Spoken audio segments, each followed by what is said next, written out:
የከበረ ነጻነት መጽሐፍ በአገልጋይ ብሩክ ኃይለ ሚካኤል ምዕራፍ 1 ኃጢአት የማይቆጠርበት ሰው ገጽ 84 ርዕስ እግዚአብሔር ለምን ከመጀመሪያው እባብን አላጠፋውም? አንዳንዶች ሰው ፍቃድ አልባ ነው፣ በሕይወታችን ውስጥ የሚሆኑትን እያንዳንዱ ክስተቶች ከእግዚአብሔር የተወሰነ ነው ይላሉ። ይህ ማለት አዳም ከእውቀት ዛፍ የበላው መርጦ ሳይሆን እግዚአብሔር እንዲበላ ወስኖበት ነው እንደማለት ነው። ከዚህም በመነሳት ሰው በሕይወቱ የሆኑትና የሚሆኑትን ነገሮች ማስቀረት አይችልም። ይህ ማለት ገደልክም፣ ተገደልክም፣ አስገደልክም የሆነው ነገር የሆነው በእግዚአብሔር ፍቃድ ነው እንደማለት ነው። በሌላ ቋንቋ ሰው ልክ አሁን በረቀቀው ስልጣኔ እንደተፈጠሩት ሮቦቶች የሆነ የራሱ ፍቃድ የሌለውና የሚኖረው ሁሉ እንዲሆን የተወሰነበት ነው እንደማለት ነው። ይህንን ሲያስረዱ እግዚአብሔር ፍሬውን ያስቀመጠው በልተው እንዲወድቁ ነው ይላሉ። ፍሬን ብቻ ሳይሆን እባብንም ተንኮለኛ አድርጎ የፈጠረው እንዲያሳስታቸው ነው ይላሉ።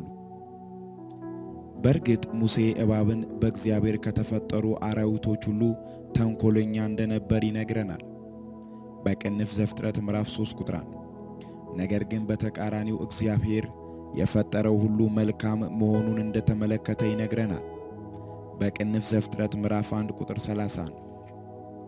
ተንኮለኛ የሚለው አገላለጽ ላይ ሁለት ነገር ልናውቅ ይገባናል። የመጀመሪያው ቃሉን ባሉታዊ ጎን ካየነው እባብን ተንኮለኛ ብሎ የገለጸው ሙሴ እንጂ እግዚአብሔር አይደለም። እግዚአብሔር የፈጠረው ሁሉ በፊቱ መልካም እንደሆነ አይቶ አርፏል። እባብ ለእግዚአብሔር ስጋት አልነበረም። ሁለተኛውና አስፈላጊው ግን ተንኮለኛ የሚለው ቃል አሉታዊ ባህሪን ለመግለጥ የገባ ለመሆኑን መረዳት ይገባናል። ሙሴ ተንኮለኛ ለሚለው ቃል አሩም የሚል የዕብራይስጥ ቃል ተጠቅሟል። በዘፍጥረት ምዕራፍ 3 ቁጥር 1 ላይ ተንኮለኛ ተብሎ የተተረጎመው አሩም በምሳሌ መጽሐፍ ውስጥ 8 ጊዜ አስተዋይ ተብሎ ተተርጉሟል። ኢየሱስም ስለ እባብ ብልህነት መስክሯል በቅንፍ ማቴዎስ ምዕራፍ 10 ቁጥር 16።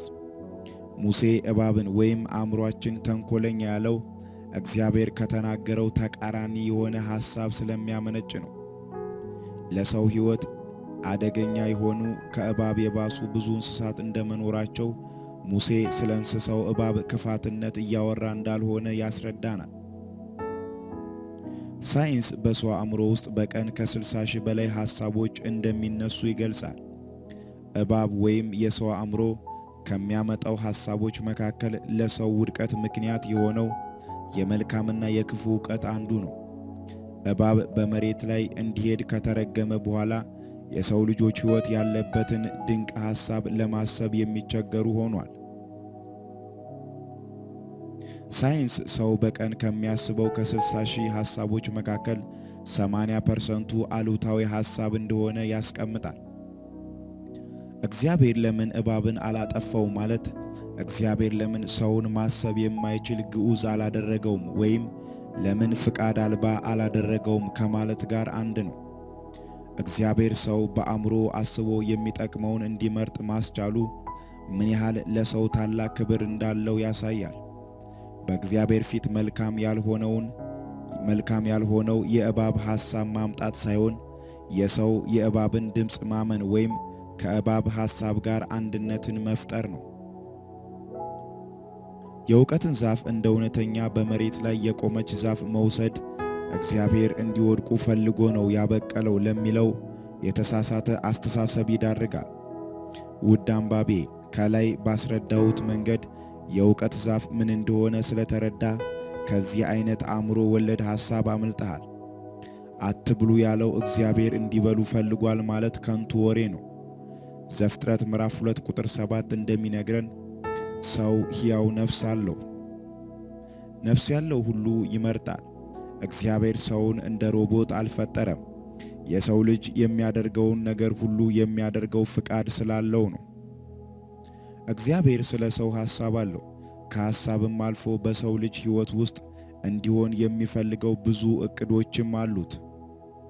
በቅንፍ መዝሙር ምዕራፍ 139 ከ17 እስከ 18 ነገር ግን ይህንን ዕቅድ በማስገደድ ሰው ላይ ጭኖ አያውቅም።